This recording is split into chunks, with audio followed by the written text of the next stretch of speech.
Hi, I am going to share my idea about the Forbach's diagram. Forbach's diagram of iron in 10 power minus 6 molar at 298 Kelvin is presented here. Forbach's diagram is a graphical presentation of the thermodynamic equilibrium states of a metal electrolyte system.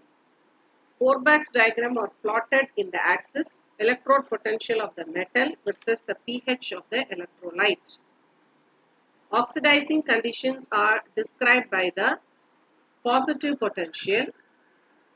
Reducing conditions are described by the bottom part or the negative potentials. Acidic solutions are presented in the left side of the diagram and alkaline solutions are presented in the right side of the diagram. The lines of the diagram during the different zones of the equilibrium states are calculated using Nernst equation. Now we could see the two dotted lines. The liquid water is stable only in the region between the dotted lines. Below the hydrogen line, the water is unstable relative to the hydrogen gas. And above the oxygen line, the water is unstable with respect to oxygen. For active metals such as iron, the region where the pure element is stable is typically below the hydrogen line. This means that iron metal is unstable in contact with water. The iron is unstable in air saturated water where the potential of the solution is close to the oxygen line. Below the line 1, where we can call it also the iron will not get corroded or it is immune to corrosion, which is the solid iron. The electrochemical reaction in this zone proceed in the direction of reduction of iron ions. No corrosion occurs in this zone. In the region 142,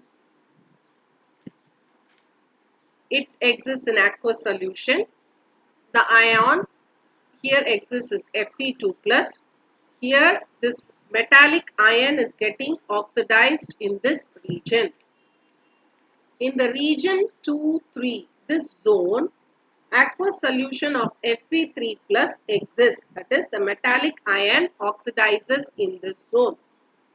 And one more zone which is above this dotted line, which is not represented in this figure. Here is the corrosion zone. Here we call it as Fe4 minus zone. So we can call this is as a corrosion immune zone. This region 1-4-2 is a corrosion zone. This 2-3 is a corrosion zone. And the region which is above dotted line is also a corrosion zone where FeO4 minus could be formed. And the zone here where a solid layer Fe2O3, which is a passivation zone, here the corrosion is suppressed due to the formation of this thin oxide layer.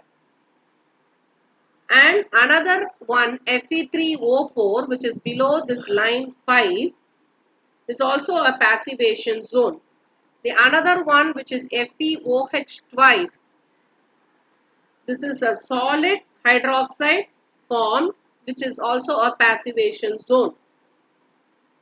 What are these lines representing? The horizontal lines represents redox reactions which are independent of the pH.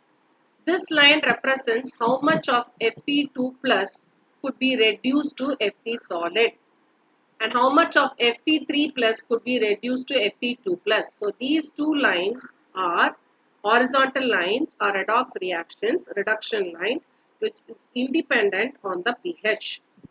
The dependent on pH are the vertical lines and the diagonal lines. The vertical line is a non-redox reactions and the diagonal line is a redox reaction. So therefore we could understand clearly about the Forbach's diagram. Here is in a short format I have represented whatever I have delivered. Thank you for listening to me.